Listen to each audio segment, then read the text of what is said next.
직장 상사의 숨겨진 성향들은 생활하면서 대부분 파악이 됩니다.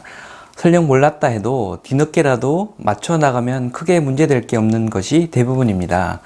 그런데 어떤 성향들은 쉽게 파악이 안 될 뿐만 아니라 모르고 있다가는 훗날 내게 큰 피해를 주게 되는 경우가 있습니다. 모르면 큰 피해를 볼 수 있는 직장 상사의 숨겨진 성향에 대해 살펴보도록 하겠습니다.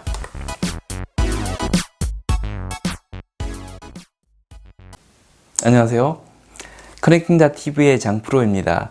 한 조직에서 유사한 업무를 여러 사람이 나누어서 하다 보면 누구의 소관인지 불분명하지만 누군가는 나서서 반드시 처리를 해야만 하는 일들이 생겨납니다. 업무 분장이 명확치 않은 새로운 일을 시작할 때는 늘 이런 문제가 생깁니다. 팀원이 휴가를 가서 누군가 대신 급히 처리해야 할 때도 이런 경우는 발생합니다. 이 경우 선량한 의도를 지닌 팀원 누군가에 의해 이런 일이 메꾸어지게 되는데요. 오늘의 주제는 생색나지는 않지만 누군가는 해야만 하는 일을 처리하는 사람에 대한 팀장의 인식 패턴에 대한 이야기입니다.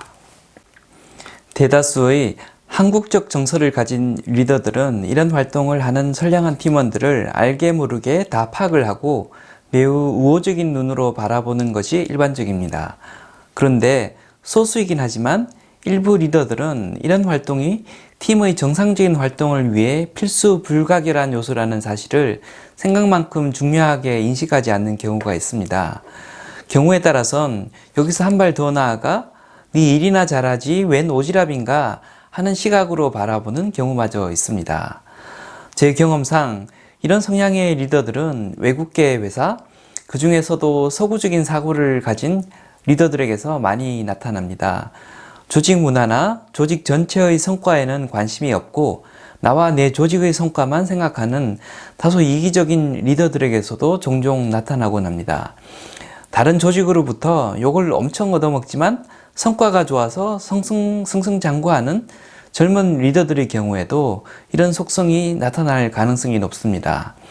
경험상 전체 리더의 10에서 20% 정도에게서 이런 성향이 나타납니다.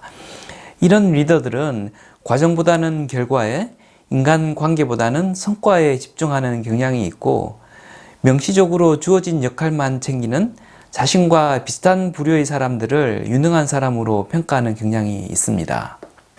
이런 성향을 지닌 리더를 각별히 유의해서 파악해야 하는 이유는 팀장들의 일반적인 다른 성향과는 달리 특별한 계기 없이는 잘 파악되지 않는 성향일 뿐만 아니라 운이 안 좋으면 1, 2년 팀을 위해 음지에서 일한 노력의 대가를 제대로 인정받지 못하는 데에 그치지 않고 자기 일도 제대로 못하면서 오지랖만 넓은 실속 없는 사람으로 평가받고 있었을 수가 있기 때문입니다.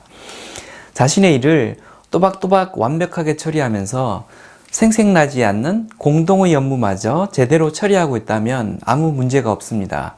그런데 업무라는 것이 항상 컨트롤 가능한 범위 내에서 조정되는 것이 아니다 보니 까딱 잘못하면 내 앞가림도 못하면서 오지랖만 넓은 사람이 되어버릴 수 있습니다.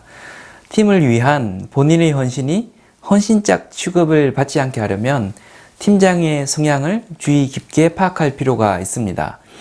대놓고 당신은 어떤 성향입니까? 묻기도 어려운 문제거니와 그렇게 물었다고 원하는 답이 나오기도 어렵기 때문입니다.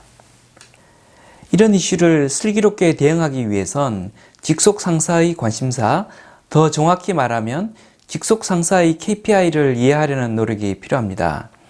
평가 권한이 있는 나의 직속 상사들은 대부분 본인의 퍼포먼스를 평가하는 지표를 연초에 할당받아 가지고 있습니다.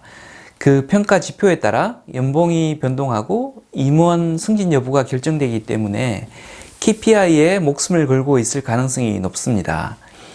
해당 KPI를 이해하고 이와 관련된 관심 영역들을 이해하고 있으면 뻘짓을 하는 실속 없는 사람이 될 가능성이 그나마 낮아질 수 있습니다. 술자리나 식사자리 등 캐주얼한 자리에서 자신의 업무 분야나 업무 패턴에 대한 팀장의 생각을 넌지시 돌려서 파악해 보는 것도 좋은 방법입니다. 팀장에게 문제가 있는 것이 아니라 내가 정말 그동안 아무도 원하지 않는 뻘짓을 혼자서 하고 있었다는 걸 알게 될 수도 있습니다. 이런 리더 밑에 있는 팀원들은 리더를 닮아갑니다. 그래서 생색나지 않는 공동의 업무를 묵묵히 수행하는 선량한 사람, 팀 단합을 우선시하면서 물밑에서 노력하는 사람을 호구로 만들어 버립니다. 이런 리더와 이런 팀에 소속된 사람이라면 적절히 자기 앞가림을 하는 것이 좋습니다.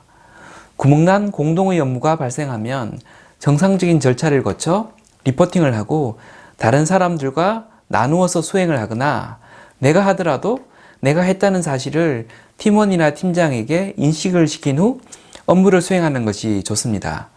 그런 문화에 물들지 않도록 주의하는 것도 잊지 말아야 하겠습니다. 지금까지 커넥팅닷TV의 장프로였고요. 제 의견이 도움이 되셨으면 구독이나 좋아요 부탁드립니다. 댓글도 큰 힘이 됩니다. 감사합니다.